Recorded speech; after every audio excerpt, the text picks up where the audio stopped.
Well, hello everyone and welcome to Insight with Political Tours and Beyond the Headlines.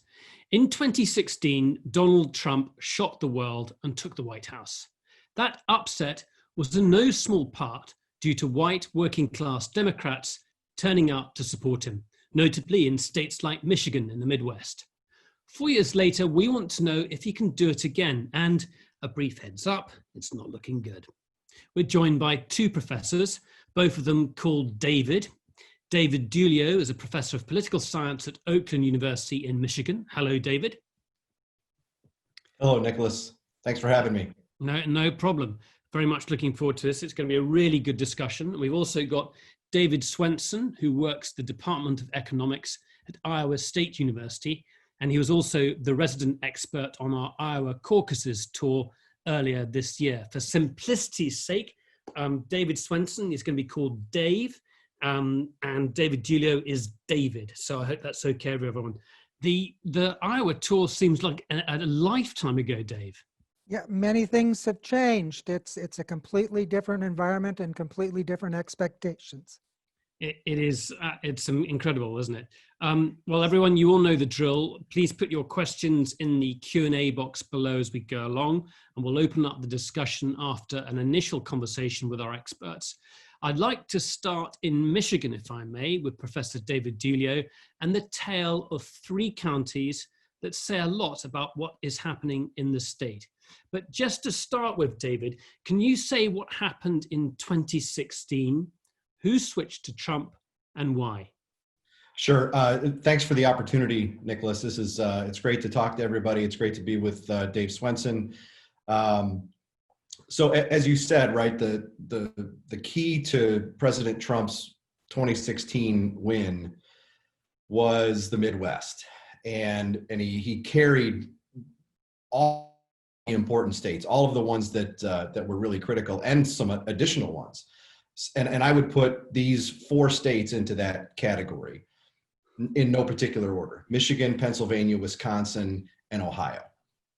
And three of those he won by very, very slim margins. Ohio, he won with a much greater margin, but it's still a really key state for Republican presidential candidates, especially in their path to an electoral college win.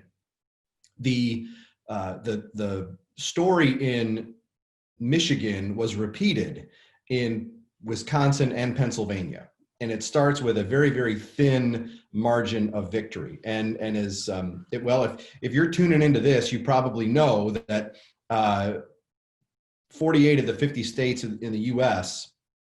use a statewide winner-take-all popular vote to assign the electoral college votes that they get to a particular candidate. So Trump wins Michigan's 16 electoral college votes by less than 11,000 votes statewide.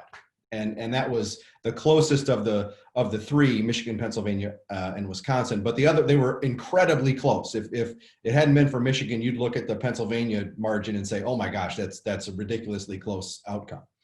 Now, and if we'd had this conversation 4 months ago, pre-COVID, I would have said to you that I think that Trump had a good chance of retaining the state and retaining that base. Maybe I'm wrong, but that would have been my bet.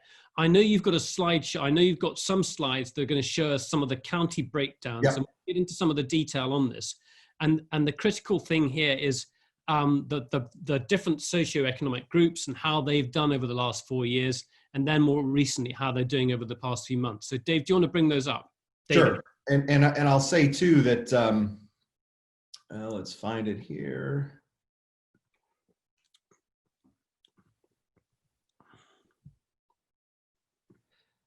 So what you've got here is and I'll show you a few slides that tell Michigan's story going back a couple of election cycles.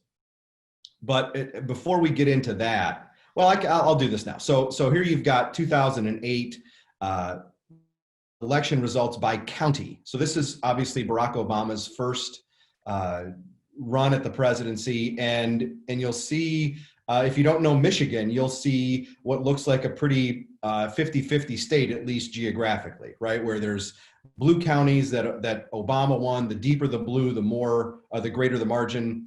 And you've got some red counties. And I would say, right, the story that I'm going to tell is focused on these three counties right here. Wayne County, which is the home of Detroit, Oakland County, which is a truly suburban, really actually a wealthy area, the wealthiest in the state. And then here is Macomb County, which is going to be critical. But watch how the state changes just in the next few election cycles. So here's 2012, Obama wins again, but look at the difference in the state by county. Many fewer Democratic plurality wins for Barack Obama in 2012 compared to 2008. And then here's 2016 area down the dark blue. And here again is those three counties, right? Wayne, Oakland, Macomb. And if we come over here to 2016, of course, Trump's win, Wayne, Oakland, Macomb, these two stay blue, but most importantly, Wayne becomes less blue and Macomb becomes red, right? I would also say too that Hillary Clinton, in a stark contrast to say 2008, Hillary Clinton almost won Michigan, right? She lost by less than 11,000 votes. She won a plurality in 8 of 83 counties, which is absolutely a startling number. And I would say that when we start to focus on Wayne, Oakland, and Macomb, and here's another look at it too. Here's Michigan 2016. Here, the blue are Clinton's 8 counties. The ones in, if you can see them, sort of a darker red or hashed, those are counties that Barack Obama won twice and flipped to Trump in 2016, right? You can also see here how each county in Michigan shifted between 12 and 16, and I've highlighted Macomb here. But look at all of the counties across the state that got more Republican, and the size of the arrow is the degree to which Republicans gained, right?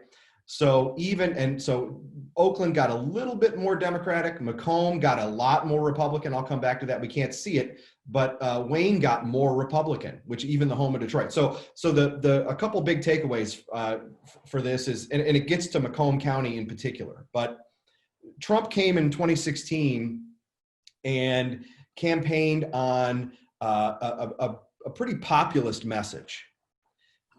And by that, I mean, anti-establishment, big focus on manufacturing jobs, big focus on trade. And that was music to the ears of people in Macomb County who are, Nicholas mentioned early on the key aspect of white working class folks. That is Macomb County to a T. And one of the most interesting things about Macomb County is it has had this consistency since really the 1980s, where a very similar outcome, very similar dynamic was at play. And Democratic pollsters named Stan Greenberg, who has worked at the time, he became most famous probably for working for Bill Clinton in the 90s, but he went on to work for Nelson Mandela, Tony Blair, a bunch of mega political stars across the world. In 1980s, he looked at the 80 and 84 election results in Macomb County and across the country, frankly, and came to Macomb to study independent and Democratic voters who may have otherwise, we would have thought, voted for Democrats because they had in the past. They split their tickets between Reagan and other Democratic voters, or Democratic candidates, pardon me. And Greenberg coined the term Reagan Democrat. And these are Democrats in Macomb County and other places across the nation that considered themselves Democrats, voted for Democrats, but voted for Reagan. This is really important so- because this reinforces that huge shift that takes place later with Trump and absolutely. yeah. So and they voted for Reagan because they thought he was tough, that he said what was on his mind. He followed through. And it's the same thing with Trump. They liked him for the same exact reasons. And he comes here and does really, really well in Macomb County. And you can see the difference between 16 and 12, right? Where Trump gets 35,000 more votes in Macomb County alone than Mitt Romney did 4 years before. And does that mean that there are 35,000 people in Macomb that voted for Obama, then flipped to Trump? No. But are there 4, 5, 6, 7,000 people that did that? Sure, that's very possible. Yeah, and I also want speaks to in a second. I want to go to bring David Swenson in, but let's Yep. just pick up on why those three counties are interesting, because we talked about white working class, Democratic voters, but we've also got suburban voters. And just tell me more about the three different counties, because I'll make just a couple of quick points. So Macomb is your white working class, heavy labor union for what's left of it in Michigan, labor union presence, auto industry presence, Oakland County, suburban, the key there were white suburban women, highly educated. And Wayne County is the story is Detroit. And just to wrap this up real quick, the story in Michigan in 2016 was also about vote out. And you saw a surge in Republican turnout here in Macomb. You saw much of this shift up what we in Michigan would call up north, in the northern lower peninsula and in the upper peninsula, was driven by turnout.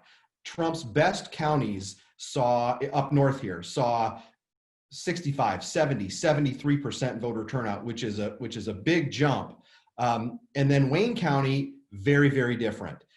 Hillary Clinton got 80,000 fewer votes in Wayne County alone than Barack Obama did.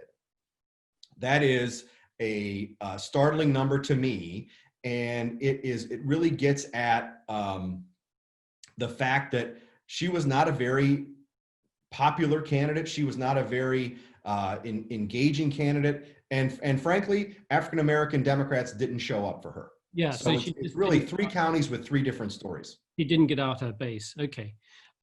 It seems like a quite a granular approach looking at all of that, but I think it's really important. We'll come back to a bit more of it in a second. But let's turn now to David Swenson. So Dave, I'm going to call you. Mm-hmm. Too many Davids. Dave, what can you see happening in Iowa? What can you see that's happening across the Midwest that is reflecting what we've seen there in Michigan? Okay, much of what we just listened to from David was replicated in terms of trend and or sentiment, especially in the more rural areas, the less industrialized areas, and the non-metropolitan parts of the state. We just put it into perspective, about 53% went for Obama in 2012, and just a little under 53% went for Trump in 2016. So it was a fundamental shift over two elections. Most of that shifting was the culmination, though, of a longer-term trend in the more rural areas becoming more decidedly Republican in orientation and perspective, and more of the Democratic support and consolidation being concentrated in the metropolitan and areas of the state. So it very much fits with what we just listened, maybe to a different degree because we have a different sense of sentiments about our relationship with the government. We have an ag-based economy significantly that has always had a historically strong affection for the GOP. We have, much like Michigan, we're manufacturing dependent as well, but a lot of our manufacturing in Iowa is non-union. And so a lot of the labor mobilization that might have been part of a historic Democratic base seems to have evaporated over time. And a lot of that has occurred in what I really talk a lot about in the mid-sized cities, not in the metropolitan areas, not in the most rural areas, but I have about 15 mid-sized cities. We call them micropolitans. They don't have 50,000 people, but they have more than 10,000. They're significantly manufacturing dependent. They have not been growing. They have worse economic swings up and down. And if there is polarization that's highly localized, those are the places in Iowa where we see it in evidence. Now, I want to raise something though, and this is important, and there are other political scientists and others who have done the research. We had a whole string of counties that went for Obama in 2012 that flipped to Trump in 2016. And many people have studied them. They go up the Mississippi River, all the way up the Mississippi River on both sides, the Illinois side, up into Illinois, even into Minnesota. People talked about white worker disaffection, dissatisfaction as being some sort of driver of that change. But in every one of those counties, their economic situation was objectively better in 2016 than it was in 2012. And so that's too convenient and that's too easy of an explanation of the transformation. And we get back to what David was talking about. There was messages that were received and how those messages were perceived. And I'm going to argue that the message that was received by Trump was much more favorably internalized than the message that was received by Clinton. Okay, well, that's very useful. But before we get into what's actually happening now, I mean, we haven't even mentioned COVID, and we haven't mentioned the economic crisis and the impact it's going to have. But just in Iowa, Dave, can you talk about the swing away from the Republicans? I mean, we know Iowa is more rural; it's got a larger number of more conservative constituents. But in many of those local elections and midterms, you've seen a shift towards the Democrats. What's been happening? That's exactly right. 2 Republican House seats were flipped in 2018 to Democrats. So that is good. Now we have 3 Democrats and 1 Stephen King. We have 1 Republican still embedded up in Northwest Iowa, and it'll likely stay that way. We have had a shift. The affection for the GOP seems to have minimized or diminished a little bit over time. Iowa, which went strong for Trump, is a little bit closer and maybe considered a toss-up state now and not necessarily leaning Republican. So there has been a closing of it. Over that very same period of time, though, we have the demographics have to be factored in.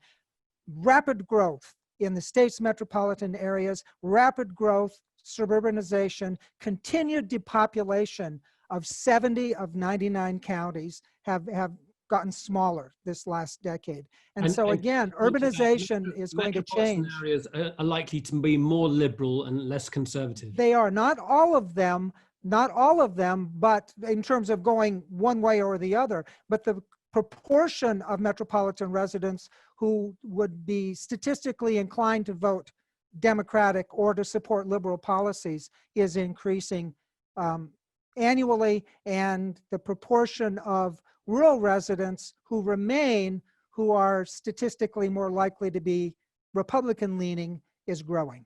Okay, so we've deliberately sort of presented quite a complex picture, but just to stand back a bit, we've seen the move. So we saw how Trump won in 2016, and we've now seen support ebbing away from him. And now we see a dramatic impact on the economy as a result of COVID-19. David Dulio, what's been happening in Michigan? And also, can you talk a bit also about the governor? So first of all, I want you to talk about the economy and the impact it's having on his electoral support, and then also talk about the governor as well, because that influences state politics. So David. Sure, I think the story in Michigan is very similar to what Dave Swenson talked about in Iowa. 2018 was a very, very different electoral scenario, electoral context, where Democrats had great success up and down the ballot. And it was, frankly, female Democratic candidates that had the best results. And I think that we can call 2018 the year of the woman 2.0. And I say that because in American politics, if you look at 1992, that was also the year of the woman in terms of huge numbers of female candidates becoming elected to the Congress and to other offices around the country. And there was even greater success in 2018. And Democratic women won across the state. The governor, Gretchen Whitmer, was elected, along with a female Secretary of State, which is basically our chief elections officer, where you go to get your driver's license, that sort of thing, as well as Attorney General. We had 2 female Democrats flip House seats in Republican-leaning districts. I imagine it was the same kind of scenario there in Iowa.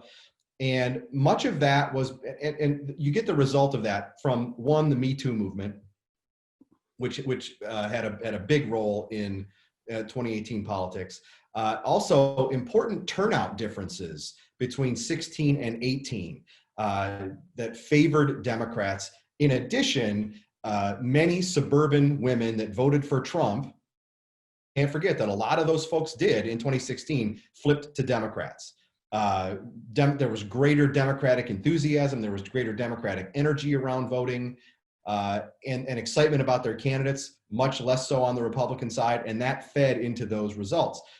In terms of COVID, I think it's a complex issue, because while the president is getting fairly low marks here, like he is across the country, for handling the pandemic, the governor's come under some heat as well. And she's really become a lightning rod in Michigan and frankly, across the country. She's gained some national attention, quite a bit of national attention. There was a time there where she was the one that was on television the most, aside from Mayor de Blasio in New York, or Governor Cuomo in New York, or some other places where it was really, really hard hit by COVID. And she brought that on herself. Just to step in there, in case people, I think some people may recall the TV pictures.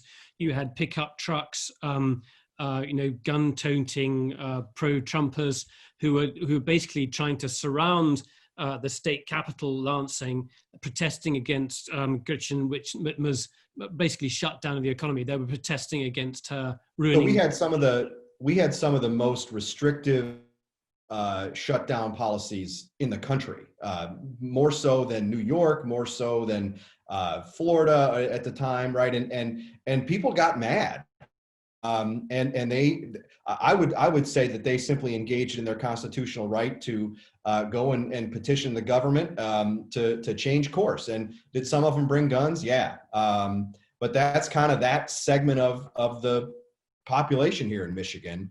Heavy hunting, outdoorsy, big portion, heavily in favor of the Second Amendment, and I think that the governor's, frankly, I think she injected politics not into her decision making, but into her rhetoric.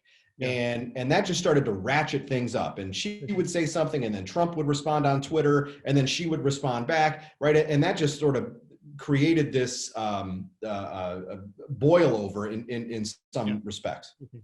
So we standing back, we could just say, look, Michigan has been Democratic leaning for a long time. The fact that Trump might lose it is not a big deal. So that doesn't matter too much.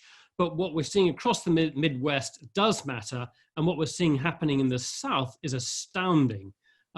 Areas that are really hardcore Republican areas. I mean, talking about Texas possibly being a marginal state. I mean, that's just mind-blowing.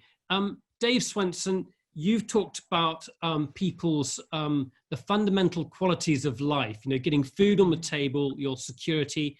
It's called Maslow. Can you just talk a bit about that? What is Sure. informing people's desires at the moment and their Right. priorities? Tell us a bit about that, Dave. Yeah, we have Maslow's hierarchy of needs, and it's one of those things we learn. It's social psychology that we have a hierarchy of factors in our life that have to be satisfied, beginning with the basic physiological of water, food, warmth, rest, comfort. And then we move into the second phase, and the second phase is really what I think plugs into how people will vote or react or form their opinions in the short run, and that has to do with your sense of security. Am I safe? And your safety, for one. Am I physically safe? And then your security. Am I economically threatened? And right now, in the midst of this pandemic, we have two things going on simultaneously, but for sure, we have a heightened sense of insecurity, economic insecurity. Our prospects are insecure. Our social systems have been messed with. Many of us are having to live in isolation socially. And all of those things, again, are things that if they're threatened, we're going to look for solutions to those problems. And we're going to have affection towards candidates and or ideas that attend to those problems. We also have the other side of this thing right now where people have perceptions of their safety being threatened, where we have the stories of rampaging protesters across the United States that I believe is significantly overblown, but it's still nonetheless a story and that people are going to internalize. So we have that tension between safety and security right now. On the economic side, I do believe that these people internalizing their insecurity is going to affect how they vote. And right now, that insecurity is being messed with, is being accentuated because of government action. And so are they going to throw the bums out? That's another story. We'll wait and see. But right now, the bums are the ones that are in office, and they're the ones that people are going to be pointing their fingers at. So are people in Iowa, are people in the Midwest feeling insecure? Much less so than in states like Michigan, much less so than Indiana or Ohio or other places where this disease is a little bit more widespread, where some of the industrial consequences were a little bit more harsh. We don't have it quite as much here in Iowa because we didn't shut down like everybody else did, probably to our harm. But it's there, out there nationally, and I think it's going to affect how people make their choices here in 90 days or so. Okay. I'd love everyone to start putting the questions, please. Start writing them away. My sort of first question to both of you, I would like to ask you, have you changed your prediction for the election since February or since March, since COVID began? So David Dulio, have you changed your predictions in terms of Trump's likelihood to win? I have not, and that's because I learned a long time ago not to make predictions. Come on, you can't wriggle out of it. Come on, give us. I think that the dynamics have certainly shifted, right? I think that I think it's going to be close either way. I really do. And I say that because I think that this is, boy, we're in a time where I think a lot of people have made up their mind, and there are few independent voters out there, I think, to begin with, and I think fewer are waiting for a decision. So I think this is a base election and a turnout election, right? That's going to be whoever gets their people to the polls the best is going to win. Okay. Dave Swenson. As a corollary to what David just said, I have been wrong almost every time I've ever tried to make a prediction, so it really doesn't matter what I think. But if I think in terms of a scale, the scale I thought still was tipping away from President Trump, even way back in the caucuses. The enthusiasm that we had in the caucuses, the rhetoric that we saw, I felt that enthusiasm was slipping away. Even though we had a strong economy, we also had the sum of everything else, to include impeachment, to include everything else. So I thought it was tipping away from Trump. Over the course of the pandemic, I feel it's tipped more strongly away from Trump. Will that translate into Texas, Arizona, and Iowa flipping now towards Trump? Those are great big questions, but boy, isn't it fun to watch the dynamics and the change that's occurred over the last 40, 50 days. Seems to be incredible. The fact that they are questions, it seems, indicates that he's in severe trouble. Just in case you're interested, everyone, at the end of August, I think on the 25th, Tuesday the 25th, we've got Simon Romero from the New York Times, Jess Smith from the Center for Public Integrity, and they will be talking about the southern states and that competition there. And Simon Romero from the New York Times, really, he thinks the pollsters may have it wrong, and it's probably more in line with what David was just talking about now. Do not think that Trump has lost. Let's bring those questions in. I think we've got people in Australia staying up late. Neil Fleming, let's bring Neil Fleming up, and then followed by Andy Mendus and Jim Lernstein. If we can bring those questions up, we'll start asking them. I know that Neil Fleming had a question about turnout, which was touching on what we were just saying now. Neil, do you want to go ahead? You've got a few questions there, Neil. Just have to unplug your microphone. Just check your microphone there.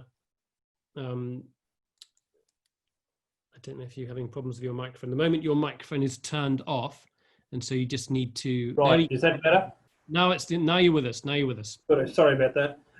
Yeah, look, my question. I live in a country where we've got compulsory voting, and it astounds me that just about everywhere else in the world, and especially in the US, pollsters do their best to find out what people think about policies. And I just wonder what the worth of that is when you've got no idea whether they're going to manifest that ultimately in the form of a vote on election day. So I hear what you're saying about people's views on policies and the way their personal lives are being affected in America at the moment. But have you got any feelings, especially in Michigan and Pennsylvania and Wisconsin and Ohio, as to whether the supposed disaffected Trump supporters of a couple of years ago are really going to turn up on election day, or more likely get a postal vote? I think, Neil, you've put your nail on the head, and this is the big accusation raised at pollsters over the last few years. And polling has seemed to be unreliable, really because of that question. Are the people who are being asked the right people? Are they actually going to go and vote? David, what do you make of it? It's turnout. You indicated turnout is the key thing. And I think Neil, thanks for staying up so late to watch us talk and to chat with you. It's a pleasure. I think I'd say a couple things about polling. One, in 2016, the national polls got it right. And that was that, Clinton would win the popular vote by 2-3 points. And she did. Yep.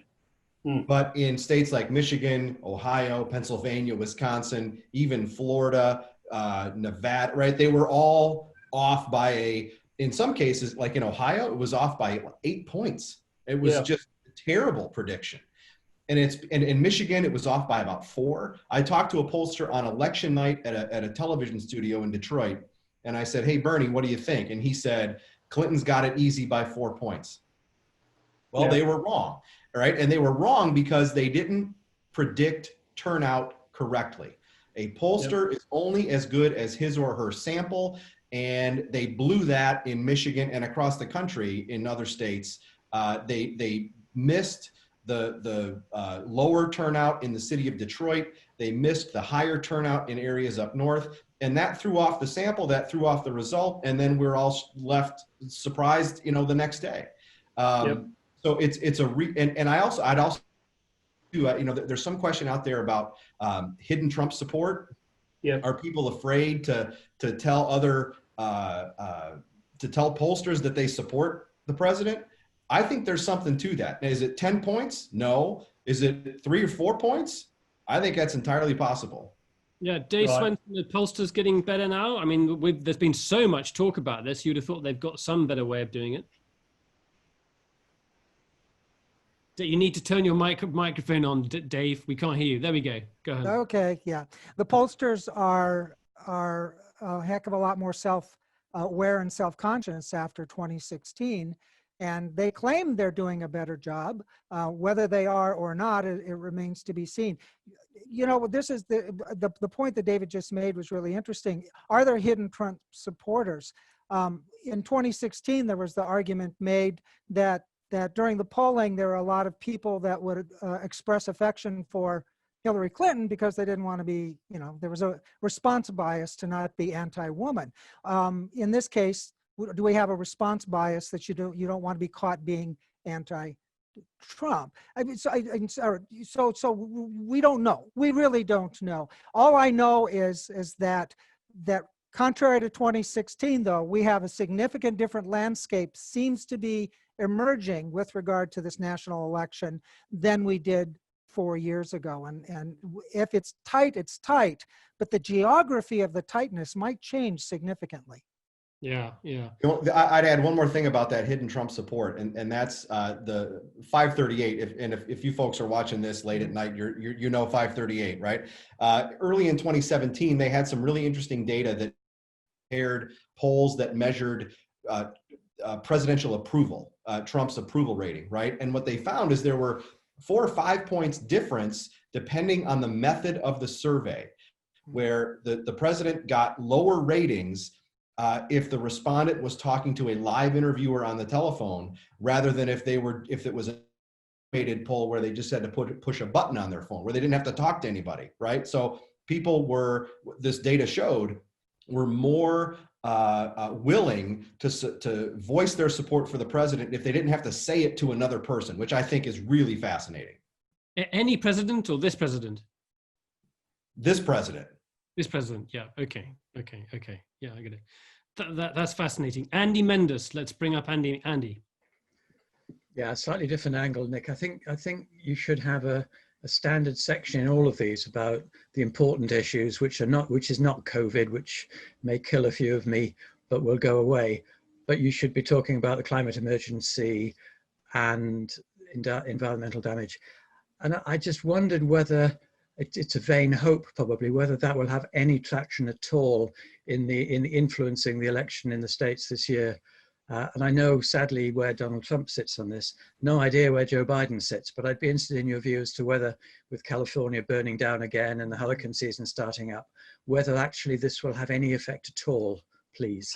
Dave Swenson, we don't care anymore. We're putting on plastic gloves, chucking away our face masks. We only care about our own lives at the moment. We don't give a hoot about the environment. That is true. And then if you look at climate change and what do? Like frogs in boiling water, we adjust very, very slowly, and we're not very aware of it. So in areas where there are profound consequences that one can associate with climate change, like California, it's going to be California, it's going to go Democratic.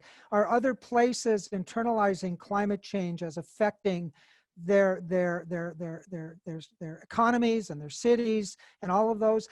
Most of that is along the coastal areas right now, where the people are. Again, how much of that is internalized and translated into a motivation to vote, especially to change one's vote or to elevate that as a voting priority is something that's just simply emerging, but I don't know that it's very well understood or as significant as it should be or would be in perhaps some other places.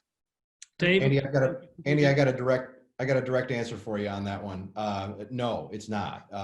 It's in a time where you've got this pandemic, that has had great economic impacts, as Dave Swenson talked about. It just is going to fall down the list of issue priorities for most Americans. Now, does that mean that there aren't folks that are going to be single issue voters on that? Of course they are, but that's not going to change the outcome. I think that the more middle of the road, the more independent voters are going to look at other issues at the top of their list. And I also think, too, that really interesting in your question, you said you don't know how Joe Biden feels about it. And I think there's two aspects of that. One, he's really letting Trump do his thing. for better or worse, right? He's been pretty quiet. But if you look at some of the things that he has done digitally, whether it's town halls like this or position statements, right? He has signed on to and has embraced a little bit anyway some of the Green New Deal stuff that is frankly in the United States is going to be seen as extreme. So and I wonder if that's going to hurt him. Right. I've got to say, when we were in Des Moines, we saw Biden speak, and my prediction at the time was that if this guy wins the Democratic candidacy, there's no way they can win. We were not impressed by him as a speaker compared to the other speakers in that sort of town hall environment. And then we saw Trump, and we saw the Trump rally. We saw 7,000 people, a lot of people from Iowa, but also from other areas. And Trump could do no wrong. You know, he was both an evangelical preacher and a sort of a get-rich-quick expert at the same time. They absolutely adored him. And so I thought, I just didn't think that Biden would be able to get through the campaign. You're just looking at him. So that's a shower on somebody's parade. That's one of the few good things about COVID. Yeah, depending on who you support, of course. Jim Lernstein, let's bring up Jim Lernstein. Jim, happy birthday. I think I just bring him up there. Hang on, let's just see if he's online. Can we bring him up? Jim, you just need to undo your microphone. Or just give Jim a second there to find out his find a microphone. Jim, you've got to go along your there's a button, a blue square next to your name, I think. Or no, the bottom left-hand corner of your screen says mute. Bottom left-hand corner of your screen, and you just unplug the microphone there. And we will give Jim time to come back to his microphone and come back to that question. In the meantime, let's take Anna Logan. Let's take Anna. Anna, go ahead. In a similar vein to the last question, this is a single issue topic that Australia is particularly interested in, and that is the relationship between China and the USA. And we wonder, particularly in terms of trade, if US voters are at all concerned about the abrasive relationship between those two countries. Dave Swenson, this was a topic we were talking about in Iowa, particularly when it came to trade, when it came to farmers. This was an issue. It certainly was. The trade war impacted Iowa in many ways more harshly than nearly any other state. It wiped out soybean exports, agricultural exports. It diminished ethanol exports. The multilateral aspects of the trade war also meant that we had constraints on our manufacturing activity. We did modeling of that, and we concluded at our university, when we modeled the effects, that we lost about $1 billion of GDP as a consequence of the trade war. Now, how much of that should translate into, again, disaffection for the policies of this administration? We've got a bit of problem with feedback there, and I think it's coming through Jim's microphone. So let's get. What I'm going to do is I'm going to get Jim to ask his question, sure, which we're going to save, and then we'll cut Jim's microphone off. Jim, go ahead and ask your question, and happy birthday. Jim, go ahead. Yeah, we can hear you now. We're having issues there. I think we're gonna hold. Jim, can you talk? No, I think we'll come back to that. Okay, can you hear me now? Yeah, I can hear you now. Jim, go ahead. Sorry, my computer wasn't working, so I'm on my phone. Two questions. The fact that Biden will have a woman as his running mate, how much difference do you think that will make in these three states? And the second question is the effect of mail-in voting. I mean, a lot's going to depend on the weather, it seems to me. It's a cold day. People are going to be loath to stand inside. However, if there's been mail-in voting and it works, that can make a big difference. Okay, let's keep the bank those questions. We're going to cut Jim's microphone because I think we've got a phone line and a computer line from Jim, so we're covering all sides there. So if we cut one of those, we'll lose the feedback. David, let's just carry on about China generally, talking about Iowa, and then we'll come into voting and the other question that Jim was asking. Right. So Anna, I wouldn't have. Sorry, Dave, were you done? Dave, finish off. Sorry. Okay, you would expect that there would be some antagonism as a consequence of these actions because the effects were harsh and relatively widespread. And for a period of time, we realized some of the lowest farmer incomes, and we've realized over the last decade, and we had slow growth. As a matter of fact, the state literally stopped growing for the last 12 months prior to the pandemic, going back into this trade war. So again, it's one of those things. Does the average person translate these kinds of consequences and policy choices into he's trying to hurt me versus this is the way one has to play the game now in modern politics, and we're going to show those Chinese people just how tough Americans are, and we're going to vote accordingly. We had to bail those people out. We had significant bailouts. As a matter of fact, the farm economy, to the degree that it has any kind of stability right now, is a function of market facilitation payments that have been made by the Trump administration to offset those effects. So they basically had to buy off the economic hardship. And that's very interesting background to that, and that people, if you wave the flag, if you're defending the nation, then maybe they're prepared to forgive some of the economic impact. David Dulio, let's pick up and maybe comment a bit on the Chinese, but let's take on some of Jim's questions as well. Real quick real quick on China, Anna. Trade was a big deal here in Michigan in 16, and I think it's going to be again in 20. I think Dave's right that the impacts are important to note, but I also would say that it's perception of those impacts that are really important. And the messaging from a campaign is what really matters in an election season. And Trump is going to come to Michigan and say, look, I told you I was going to get rid of NAFTA, North American Free Trade Agreement, which has been deeply unpopular here since Bill Clinton signed it in the 90s. He's going to say, I told you I was going to get rid of NAFTA. I did it. We got something better in place.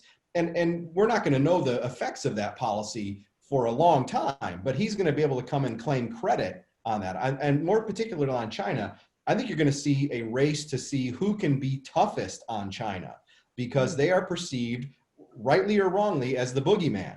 And you're going to see Trump and Biden compete to see who can be the maybe the most abrasive toward China. Yeah. Okay.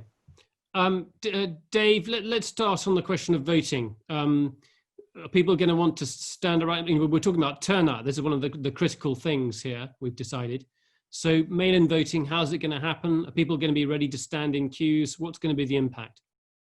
Well, a quick voting behavior isn't something I study a lot of, but what I do study is civic engagement. And up here in the Midwest, up into the Plain States, we have high propensities of civic engagement and likelihood of voting. And we don't tolerate being prevented from voting. We, one way or the other, we go out and vote.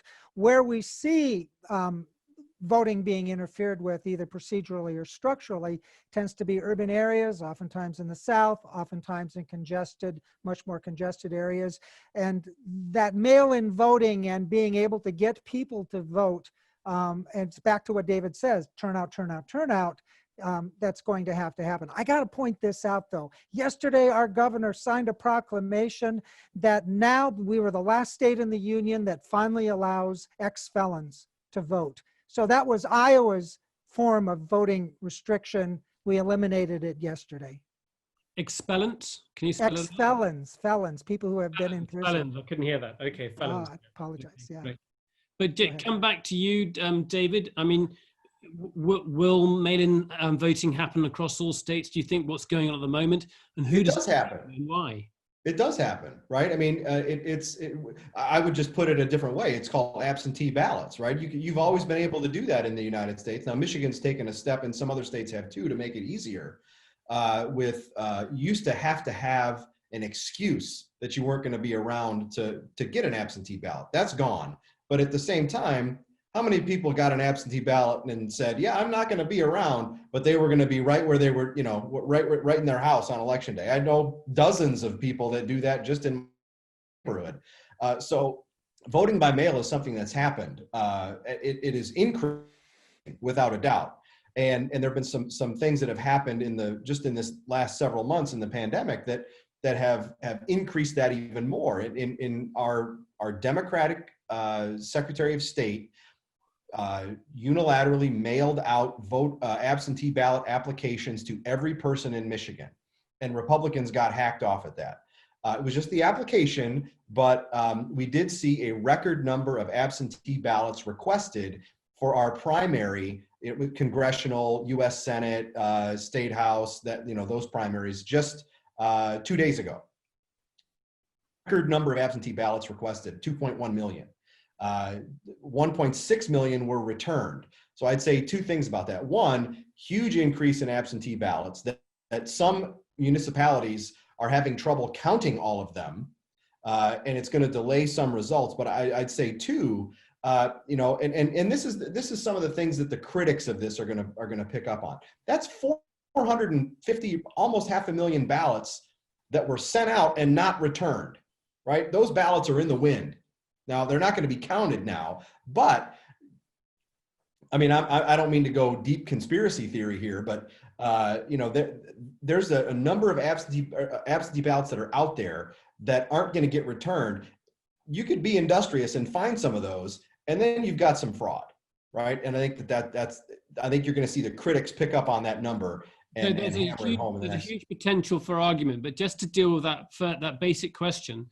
Does this favor one side or the other? Does the increase in absentee ballot votes favor one side or the other, David? Republicans will argue that it favors Democrats, but I don't think that that's the case. At least Republicans in my view, Republicans ought to think about the opportunity that they have rather than the problems than whine about it, frankly. It doesn't favor one side or the other. It favors a campaign with a strong organization that identifies its voters, finds out if they had an absentee ballot, communicates with them throughout the campaign, and gets them to turn in the absentee ballot, right? It's just another line of trying to turn out your voters. So Dave Swenson, who does that favor then? I don't know who it favors. It favors back to who's better organized and how easy it is to turn those ballots in. Some places have drop-off. Some places you have to mail them back in. Some places the process is easy to get your ballot. Some places it's not. In my own state, first off, I have to print off a form to request a ballot, but I have to put the right kind of identification. I have to have a 4-digit PIN. If I don't have that 4-digit PIN, I have to have another kind of identification. There are all kinds of things that we've built into this to make it easier and harder. I'm going to argue we have states where mail-in balloted, 100 universal mail-in balloting works really, really well, like Oregon. I think Washington and Utah now is nearly. I think it makes so much sense because their participation rates are relatively high, and it seems to be like it creates less friction. If I look at those images on an election day, no matter where those images are, and of people in long lines or struggling to get through doors or trying to vote, or the polls are closing and they're told to stay in line, that's friction. And anything you can do to reduce that social friction results in a better outcome for the voters. Yeah, I mean, you would think this far ahead, 100 days ahead of the election, where are we, sort of 95 days ahead of the election, the states would have this organized, that on a county level, you'd be getting an operation in place. But if we go back to the Iowa caucuses and we look at that, that doesn't give me a lot of hope. that was a disaster. That really was. That truly was. There's something to be said for paper ballots. That's all there is. And that's really right, because that was the one of the big takeaways from that, right? Is that we gotta have a paper trail. We gotta have a check, right? And that's not talked about these days, right? It's all mail. It's just an interesting juxtaposition. Yeah, yeah. Okay, let's bring on Nick Button, because this is a sort of follow-up question that's related to this. Nick Button, who's also in Australia. Yeah, just building on what we've been talking about, I was wondering if you could comment on the election infrastructure. For example, 6 weeks ago, you had a primary election in Georgia where people were lining up for 6 hours. And suggestions that it was manipulated by the Republican governor there. I just wondered if those issues are pertinent in Michigan and Iowa. This is so hard. This is so tough, because you can ask these questions because they're dealt with in different ways in different states and all the way down to the county level. So there's you can pick holes in this, and it comes back to the fundamental question of enabling people to vote. And we know already that the Republicans, or we know regularly that the Republicans do their best to try and eliminate some people from the electoral register in the run-up to elections. This is the same conversation, but I mean, Dave, do you have any more comments to sort of add to that, those specific questions about security? Well, no, I'm much more interested, less in security. I think that tends to be a standard GOP line of security and insecurity, and much more interested in how we manipulate access across geography, both rural areas, let's say rural Alabama, or urban areas like Atlanta or a Midwestern city. How well do we facilitate access to the polls via all opportunities? And we can see, we always get those pictures of electoral night dysfunction. And I don't know how much to generalize it, other than it truly does stand out as disgraceful. Yeah. David? I could say a couple things about it. One, I think you'll see critics or cynics about mail-in voting focus on a couple of things. One is the fact that somebody's ballot isn't in their hands the entire time, and anytime you give up sort of possession of that, right, you don't know where it is. And I think that's a fair thing to say.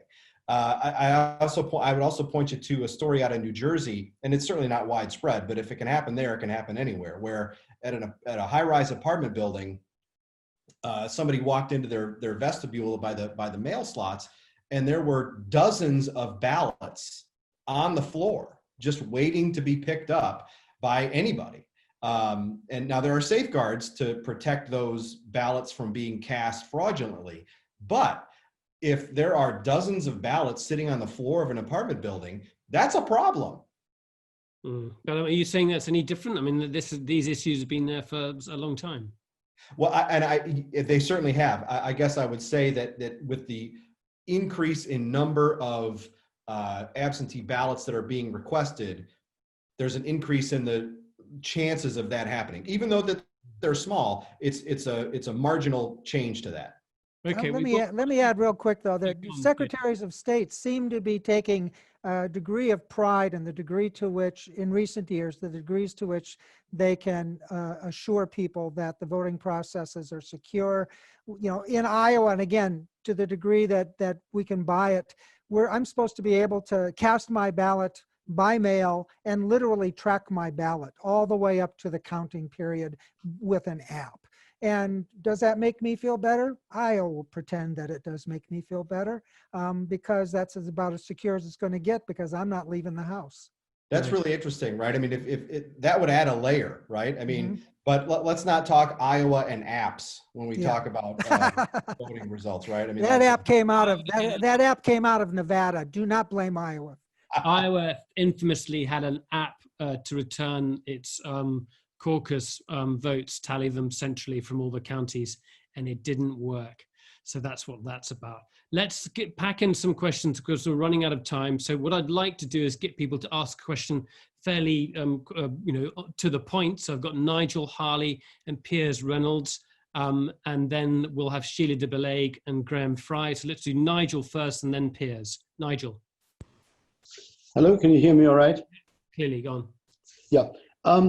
Given the age of Joe Biden, it's obvious that the selection of the vice president takes on perhaps even a greater degree of importance.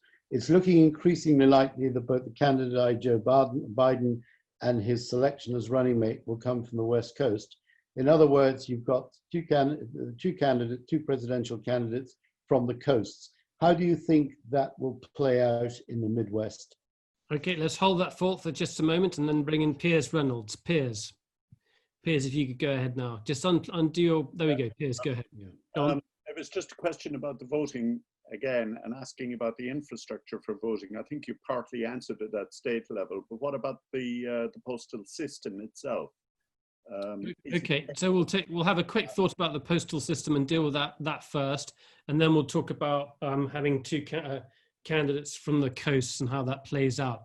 So just deal with the voting question first of all at a national level, David. You know, it's the Postal Service in the United States has been criticized for years and years and years for inefficiency, for waste. But they're operating in the time of this pandemic as well, right? And there have been delays, there have been problems with deliveries. Your guess is as good as mine if those impact mail-in ballots.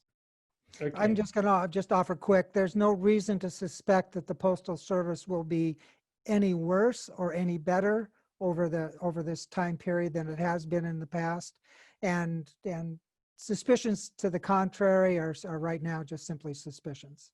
Yeah, I mean, I do get the sense that with the losing battle or seemingly losing battle, the Republicans are trying to suggest that, you know, voter fraud, and we know Trump has been suggesting this is going to be increasing. So that argument really does suit their electoral position at the moment.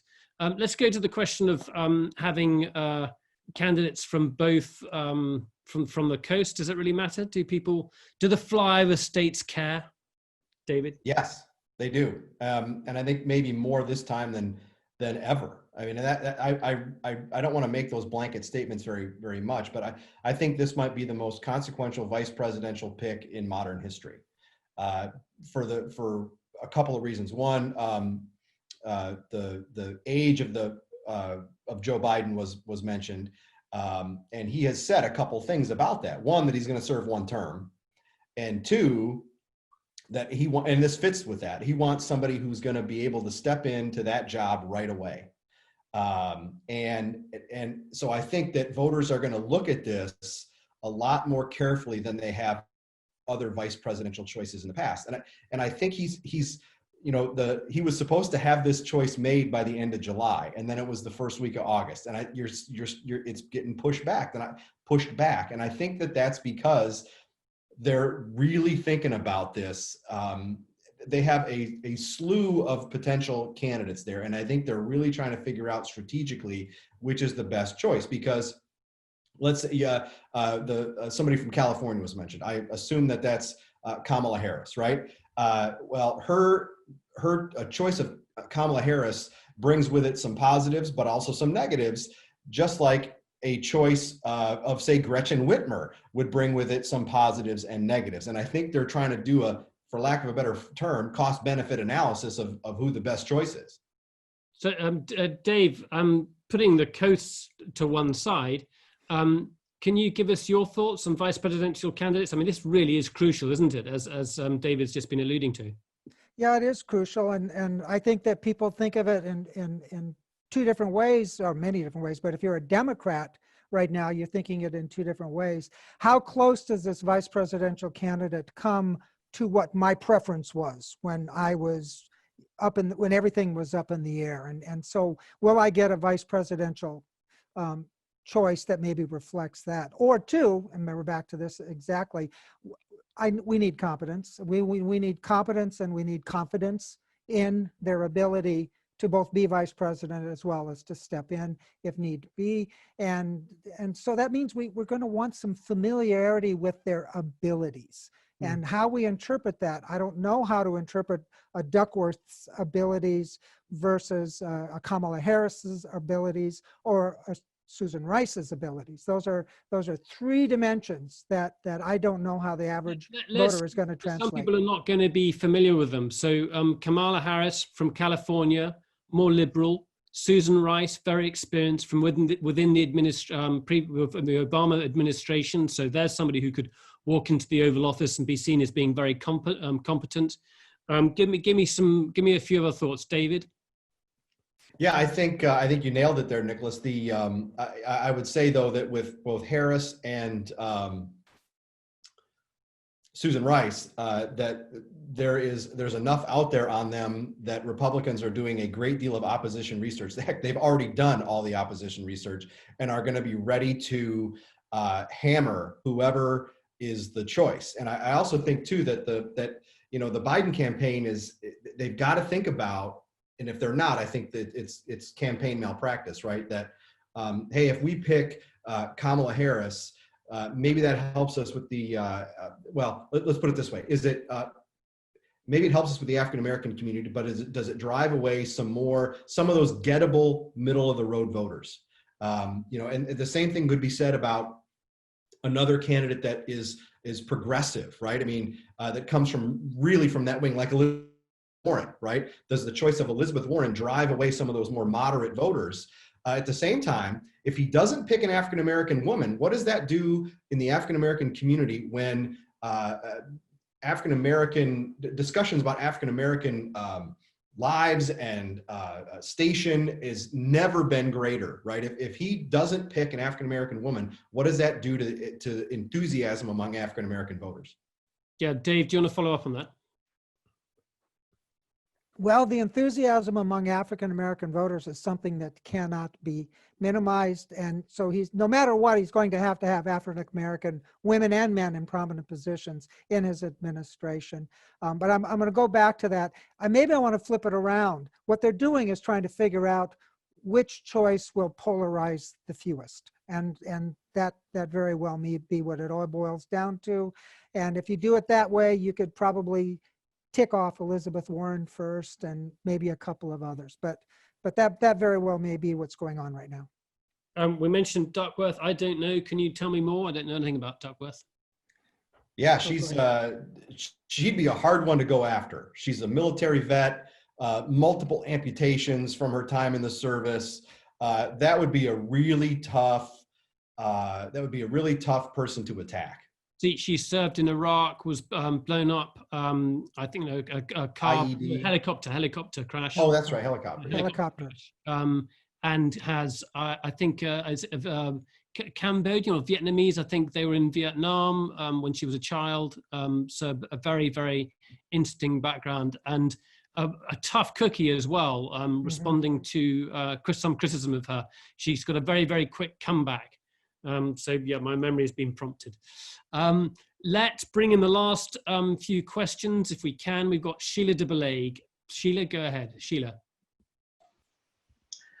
Hello. We hear that President Trump has been making noises about challenging the result of the elections if it goes against him. Is there any truth in that? Could he do that? Yeah. That's an easy one, Sheila. I mean, that's one. I'd say a couple things about that. One, depending on the degree to which things are challenged, right? Election results are challenged all the time with recounts and questions that are asked. Lawsuits get filed, right? It happens all the time. It certainly look at the 2000 election in Bush v. Gore. Yeah. Heck, in Michigan in 2016, we had recounts and threats of challenges and poll watch. I mean, it happens all the time. I think the big concern is, would the president, refuse to leave? I mean, I think that's the biggest concern. Yeah. And I don't know. Right. But I also think, too, that I think we're being naive if Democrats aren't planning for challenges themselves. Right. And ways to I don't want to say engineer an outcome, but ways to use the tools that are in front of them legally to bring about a different result. Okay, and I read a great article in, I think it was in Politico, just in the last couple of days, about basically a couple hundred or 150 Democratic activists, high-powered ones too, like former governors, members of Congress, that basically did a war game scenario over a couple of days in a Washington hotel and tried to figure out, okay, if we get this result, what do we do? And one of them was, or if Trump wins, how do we reverse it? So I'm not saying that's going to happen, but there are Democrats that are actively talking about that. Yeah, okay. Graham Fry, you've got a question there. And I have seen a couple of new names pop up on today's discussion. So I don't know if George Feiger is interested in putting a last question in. If George is there and is interested, if you don't want to, you don't have to. But Graham Fry, go ahead. Graham, you just need to uncheck your microphone. We don't seem to be getting anything there from Graham. So I'm just going to check with George. If George has got any comments, George, do chip in with you can just take your microphone off. And while we're doing that, while we're waiting if both Graham and George can want to chip in, I'm just going to alert everyone to the discussions that are coming up. The next US election talk is on Tuesday, the 25th of August, and that deals with the southern states, and that's with Jeff Smith from the Center for Public Integrity and Simon Romero from the New York Times. He covers East Texas and Arizona and New Mexico. So he's in the area that is sort of really critical at the moment. And then our next talk here on Insight is at Tuesday, the 11th, that's next Tuesday, and it is on the 'Ndrangheta. What's the 'Ndrangheta? The 'Ndrangheta is Italy's most powerful, basically mafia organization. And we have a tour that's looking at that, and we're going to Calabria. This is the first tour that we have run since the start of lockdown, since COVID hit, and it's an area where we think it's safe to travel, where the infection rates are very, very low, and it's the only tour we will have run so far this year. We're also looking at stuff in the US as well. So do tune in for that discussion. That's next Tuesday. I'm going to say thank you very much indeed to David Dulio and also to Dave Swenson. It's been we could go on for a long time to come. It's been an absolutely gripping discussion. And thank you both very much indeed.